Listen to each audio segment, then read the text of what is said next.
days later, 90 days later, or 90 degrees later, he will become finally again the Lion of the tribe of Judah, starting the constellations all over again. This is why you had 12 apostles. 12 the 12 tribes of apostles were the 12 signs of the zodiac. The whole story is the Son with his chosen 12.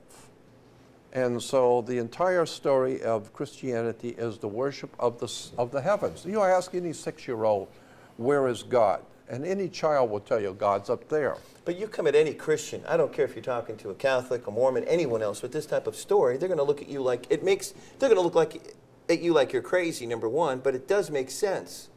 Oh yeah, it really makes sense. It makes more sense than the actual story of what they're perpetrating or bringing forth in their churches and so forth. Well, yeah, like in the spring, as I said, when the Jews worship the sun passing over the equator, so they celebrate the Passover. Well, Christians have the same celebration. They call it Easter because the sun is a star, and so they call it the Star of the East. Well, that's where the sun comes up, the Star of the East, Eastern Star. That's a Masonic lodge for women. Eastern Star is a star in the east, the sun. But when the sun comes up, it is passed over for the Jews. But for Christians, they say the sun is resurrected, not Passover, because that's Jewish. So for the Christians, we say he has been resurrected, meaning he's come back to life. That's what the word spring means. He was dead in winter, but he's springing back to life. And so the Christians celebrate spring.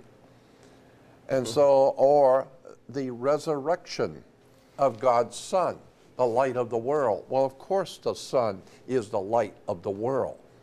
Let me ask you a question. Incidentally, just as you have seen him leave on a cloud, he will come back on a cloud. Well, that's right. Go out in the morning and watch the sun. If it doesn't come out on a cloud, then go out to the beach on Santa Monica every night and watch the sun go down. There's always a cloud out there. Yeah, it's funny because I was at the ocean. I was at Huntington Beach, and I did see the sun walk on the water as the sun was going down. It was shining on the water. The sun was walking on water. All over the world, people say that when you see the sun finally touch the ocean.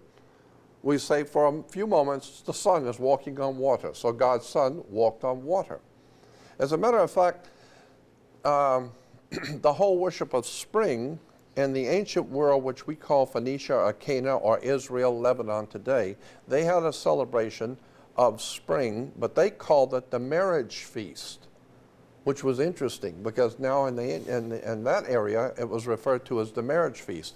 In Egypt, it was called the Passover. In Europe, under Christianity, it was called Easter, or the resurrection of God's Son. But in the Middle East, that spring celebration was called the marriage feast of Cana. And so the marriage feast of Cana was the son was being asked by his mother, Mother Earth, Mother Nature.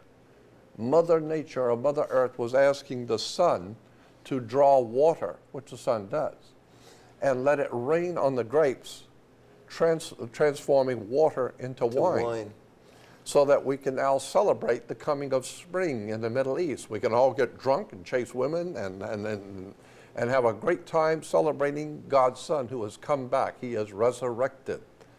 The whole of Christianity is, in fact, a metaphor for the sun and its travels through our year. So the whole story of Lucifer himself as being... Well, now that's different. Now you're getting into a Latin word, Lucifer. Lucifer was actually originally the planet Venus.